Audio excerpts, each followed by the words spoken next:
So, is LinVienne actually legit? Or is this another online store that looks great at first, but leaves customers disappointed? That's what I wanted to find out. At first glance, LinVienne can look pretty convincing. The products are presented with attractive photos and what seem like good deals. And honestly, that can make it tempting to place an order. But here's where I would slow down. I couldn't find enough strong, independent information about LinVienne to confidently say that it's a trustworthy website. That alone is something I would take seriously before spending money.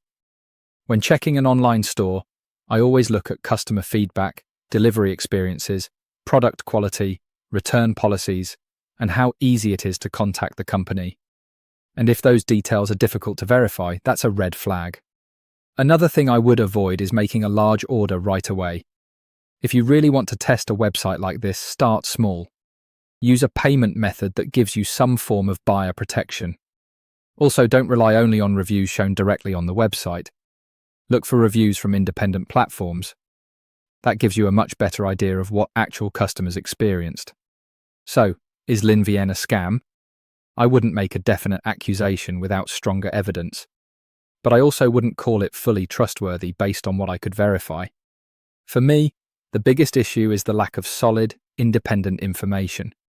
So my advice is simple. Be careful. Do your research. And don't spend more than you can afford to lose.